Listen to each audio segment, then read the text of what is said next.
शुक्रिया मनीषा। तो हमारे साथ दो खास मेहमान और समाजवादी पार्टी से जुड़े हुए दो खास मेहमान और बड़ा लंबा अनुभव राजनीति में आप लोगों का रहा है। अवधेश जी हमारे साथ हैं, राजीव जी हमारे साथ हैं।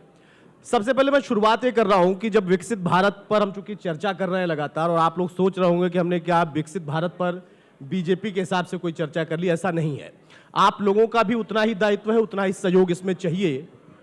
विकसित भारत का जो सपना है, अवधेश जी मैं शुरुआत आपसे कर रहा हूं, और आप उस धरा से आते हैं, उस जगह से आते हैं। राम मंदिर निर्माण के बाद चुनाव में आपको पार्टी ने उतारा, आपने विजय पताका वहां पर लहराई, लेकिन जो राम मंदिर का सपना था वो सिर्फ अयोध्या का नहीं था, वो पूरे भारत का था। और भारत के बाहर भी भगवान राम को चाहने वाले, आस्था रखने वाले, आप खुद भी आस्था रखते हैं, उसको भी विकसित भारत से जोड़ रहे थे, क्योंकि लड़ाई 500 साल पुरानी थी।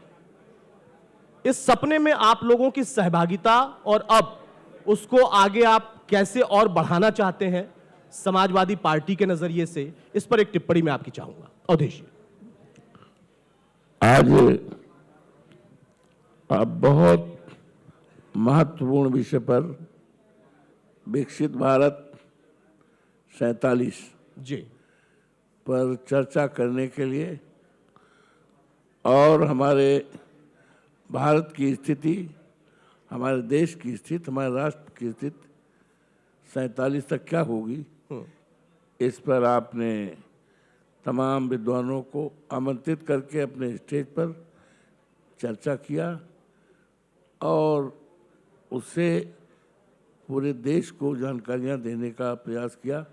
हमको भी आपने इस महत्वपूर्ण कार्यक्रम ने आपने बुलाया, मैं आपके प्रति बहुत ही ग्रेटफुल हूँ। शुक्रिया सर। आपने मैं अपने को सौभाग्यशाली मानता हूँ जी कि प्रभु श्री राम की धरती, मर्यादा पुरुषोत्तम राम की धरती अयोध्या से हम आए। अयोध्या में मंदिर की बात भी आपने भी कहा, बहुत भव्य मंदिर बन गया है और मैं आपको आमंत्रित भी करता हूं कि वहां आए, प्रभु श्री राम का दर्शन करें। जी अभी माननीय प्रधानमंत्री जी अयोध्या गए थे और प्रभु श्री राम का जो मंदिर है फिलहाल अभी पूरा कंप्लीट होने में 1 साल लगेगा। पताका फहराया, लेकिन पता नहीं प्रभु श्री राम के जो लोग हैं उनको एंट्री का मौका नहीं मिला। यहाँ तक हमको भी नहीं मौका मिला। आप दुखी भी हुए थे? नहीं, हम दुखित नहीं हुए। नहीं हुए? हम दुखित नहीं हुए, लेकिन तमाम लोग पूछने लगे हमसे कि आप क्यों नहीं गए। मैंने कहा भाई उसमें तो एंट्री के लिए पास था, इनविटेशन कार्ड था, तो ना तो कोई एंट्री के लिए मुझे पास मिला, ना आमंत्रित किया गया। मन तो दुखी हम हुआ कैसे, हमें नहीं बुलाया गया, इसका तमाम लोगों ने अपने अपने ढंग से अर्थ लगाया। कोई लोगों ने कहा कि आपको इसलिए नहीं बुलाया गया कि आप शेड्यूल कास्ट के हैं, आप दलित समाज के हैं। तो हमने कहा भाई हम जात पात पर कोई राजनीति नहीं करते हैं, हमारी पार्टी नहीं करती, हमारे नेता माननीय अखिलेश जी नहीं करते, श्रद्धेय नेताजी नहीं करते थे, तो जात पात का ना हम इस पर विचार करते। कुछ लोगों ने कहा कि आप आते तो हो सकता प्रेस के लोगों की कृपा आपके ऊपर ज़्यादा हो जाती। अच्छा, इसको भी हमने इग्नोर कर दिया। इस बात का जरूर हमें तकलीफ है कि प्रभु श्री राम के जो लोग हैं, अयोध्या के जो लोग हैं, उनकी एंट्री नहीं हुई। वो और प्रभु श्री राम का तो चरित्र था कि सबको गले लगाया, शबरी को गले लगाया, शबरी के हाथ से बैर खाए, तो ये प्रभु श्री राम की मर्यादा थी। और प्रभु श्री राम की मर्यादा ये थी कि उनके राज में किसी को किसी प्रकार की कोई तकलीफ नहीं थी, ये मर्यादा थी। तुलसीदास जी ने भी लिखा है, दैविक दैविक भौतिक तापा, राम राज काहू न व्यापा। तो आज भारतीय जनता पार्टी की सरकार है और इस सरकार में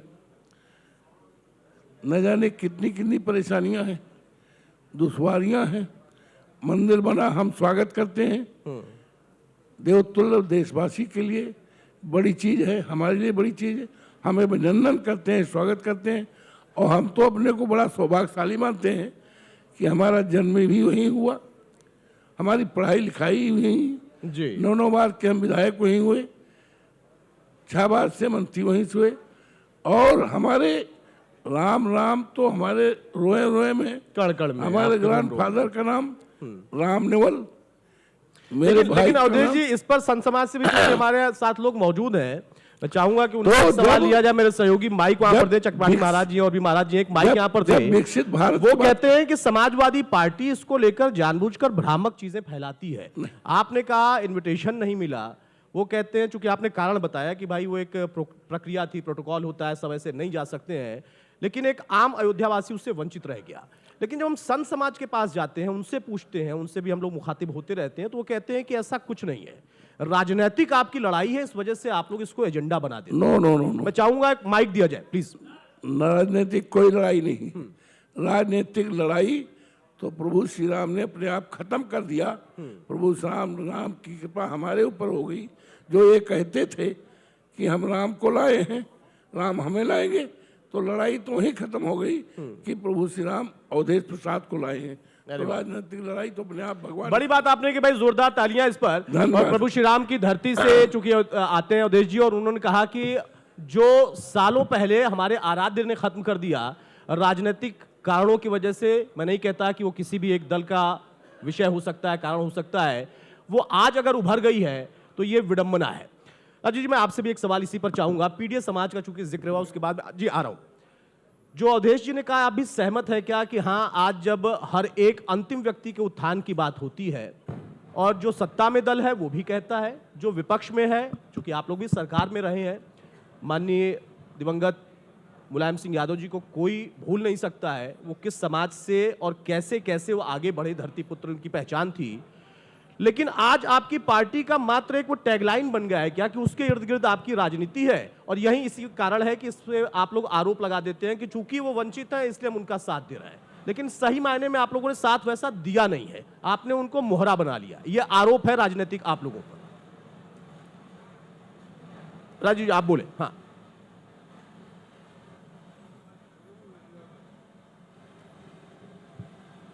आप कंटिन्यू करें। राजीव जी आप कंटिन्यू। धन्यवाद, आपने मुझे बुलाया। और जो आरोप लगाते हैं कि हमने किसी को मोहरा बुलाया जी, वो कभी धर्म के नाम पर लड़ाते हैं, कभी जाति के नाम पर लड़ाते हैं, कभी क्षेत्र से क्षेत्र को लड़ाते हैं। करते कुछ और है, बताते कुछ और है। 2047 का आपने विकसित भारत की बात पर आज बुलाया है। जी, 140 करोड़ लोगों में से कोई ऐसा नहीं चाहता होगा हमारा राष्ट्र विकसित न हो, राष्ट्र मजबूत न हो, राष्ट्र दुनिया के सबसे अगली कतार में खड़ा न हो। सबके मन की भावना है, लेकिन इसके लिए नेक, नियत और शिद्दत तीनों होनी चाहिए। नफरत के भाव से विकास नहीं हो सकता, झगड़ा लगाने से विकास नहीं हो सकता, कथनी और करनी में फर्क रखने से देश विकसित नहीं हो सकता। जब हम यहाँ बैठे हैं तो आज ही एशिया की बेस्ट परफॉर्मिंग करेंसी रुपया बन गया है। जो लोग 14 से पहले ज्ञान दिया करते थे कि हम भी सरकार में रहे, हमें पता है रुपए की कीमत ऐसे नहीं गिरती है, वो आज खामोश है, बाकी लोग ताली बजा रहे हैं। जो लोग सदन में बोला करते थे कि जैसे जैसे रुपए की कीमत नीचे गिरती है, देश का सम्मान नीचे गिरता जाता है, वो लोग कोई जवाब नहीं दे रहे हैं। देश के ऊपर सबसे ज़्यादा कर्जा है।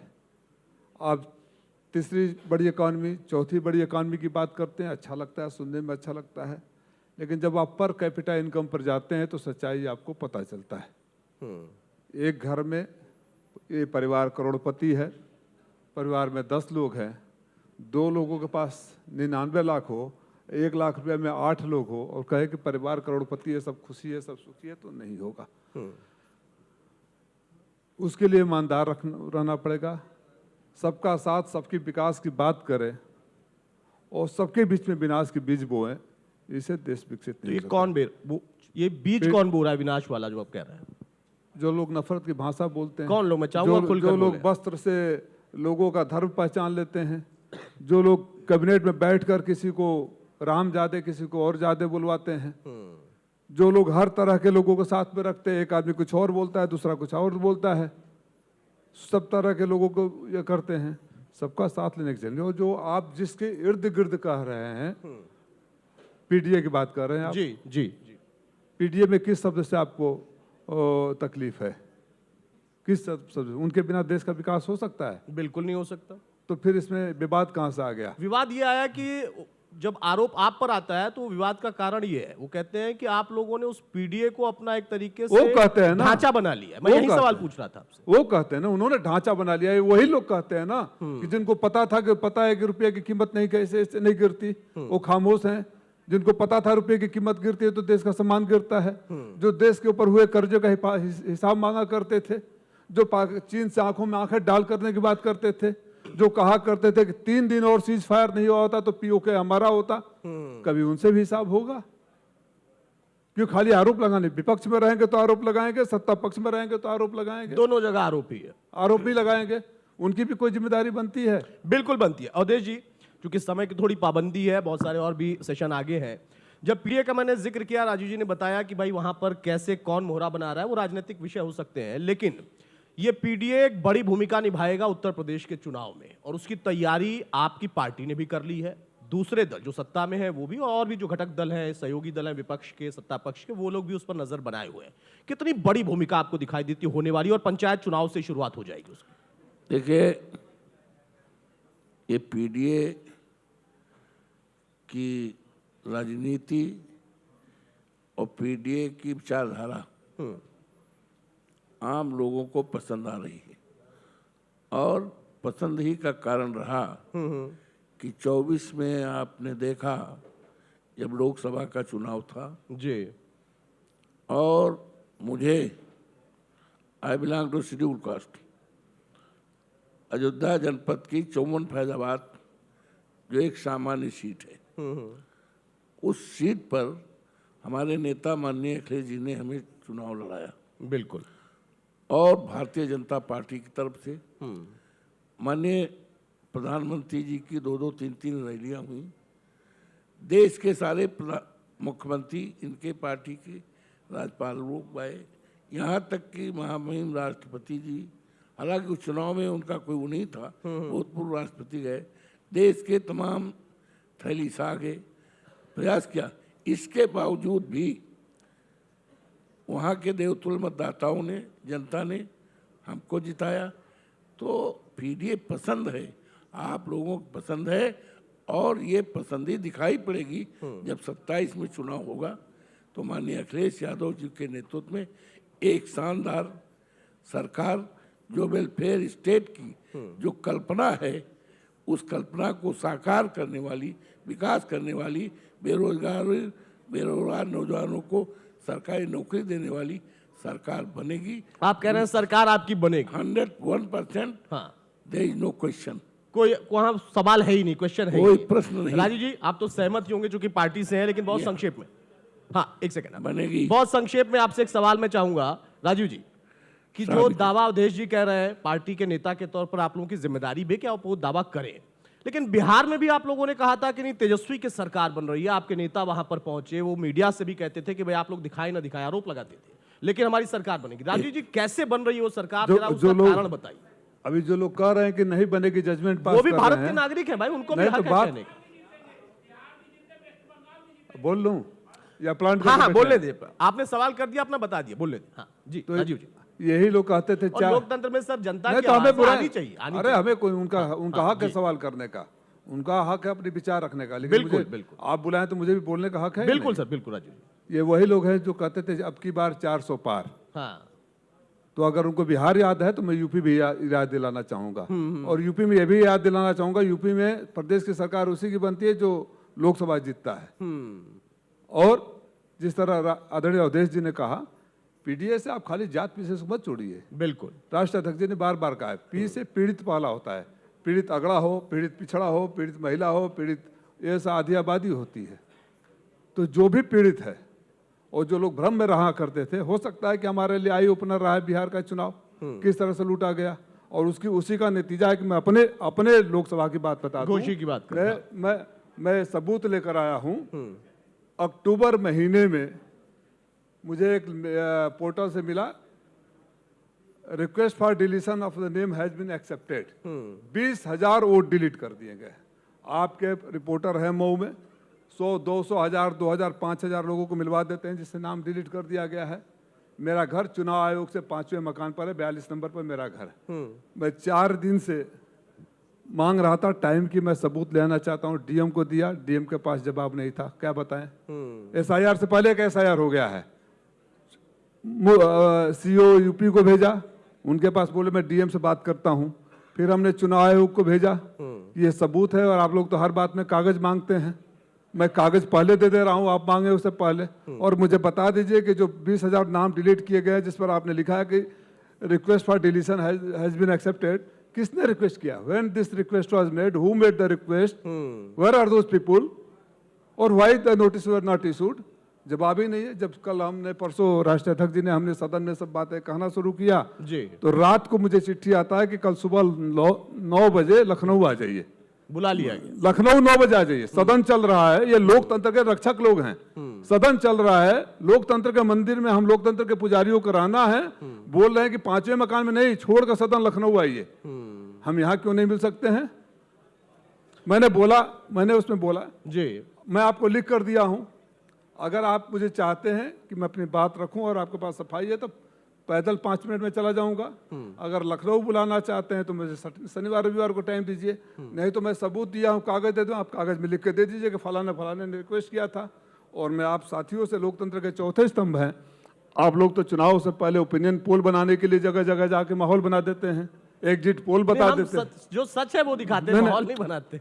अब आप भी ऑफेंडेड मत फील करिए। नहीं, बिल्कुल बहुत सारे गलत भी हुए, बहुत सारे सही भी हुए हैं। बिल्कुल सही तो बात। सच तो नहीं हो सकता। बिल्कुल सही बात। सच में तो मैं भी हार रहा था। बिल्कुल सही बात। सच में तो उत्तर प्रदेश में सिर्फ 5 सीटें जीत रही थी सारे ओपिनियन पोल में, है ना। और जिस दिन मेरा काउंटिंग हो रहा था, मैं गया, काउंटिंग शुरू करा के आया तो एक प्रतिष्ठित चैनल का, सबसे ईमानदार चैनल का घोसी में फलाने आगे, मुझे लगा यार ये जो दिखा रहे तो वही हो रहा था क्या। भाग के मैं गया, डायबिटीज का मरीज, तो मैं लगातार किसी भी राउंड में पीछे नहीं था। मैं ये निवेदन कर रहा था कि जिस तरह से वो ओपिनियन और सर्वे कर लेते हैं आप, जो मैं 20,000 का आपका अभी नाम देता हूं, अभी लिस्ट देता हूं, और मेरा लिस्ट नहीं है, बिल्कुल लेंगे। हाँ। वो पोर्टल पर है, आप जाकर पता कर लीजिए कि लोग जिंदा हैं कि मरे हैं, और जिंदा हैं तो इनका नाम क्यों डिलीट हो गया। लेकिन राजीव जी, मैं ये मानता हूं कि देखिए, तमाम शिकायतों के बीच में भी अवधेश जी का भी ये मानना है, आपका भी मानना है कि इन तमाम शिकायतों के बीच में, दोहरा रहा हूं, आप समाजवादी पार्टी की तरफ से दावा कर रहे हैं कि 27 में आप जीतेंगे। ये भी तो इसी लोकतंत्र में ही हो सकता है कि शिकायत भी है, आपत्ति भी है, लेकिन फिर भी एक आपको भरोसा है क्या होगा, जनता जिताएगी। नहीं, जनता का चाहूंगा राजीव जी, अब समय की एक मिनट कंक्लूड कर लें दीजिए। जी जी। लोकतंत्र में शिकायत का मतलब हमारे पर ऑप्शन क्या हो जाएगा? हम बाइकाट कर दें और अनार्की की तरफ भेज दें, हिटलर शाही की तरफ भेज दें? आप चुनाव, वी हैव टू पार्टिसिपेट। और जैसे उन्होंने बोला, हमारी आंखें खुल गई है, उसी का नतीजा है कि 20,000 तो मैंने एसआईआर से पहले पकड़ लिया। आपके नेता ने सतर्क भी किया है भाई, आपकी पार्टी और हमारे पीटीए प्रहरी है, वो शायद बिहार में नहीं हो पाया। सतर्कता होनी चाहिए, अच्छी बात। बहुत शुक्रिया अवधेश जी आपका, बहुत शुक्रिया राजीव जी आपका। धन्यवाद। तो समाजवादी पार्टी के दोनों ही प्रमुख दिग्गज नेता ये कह रहे हैं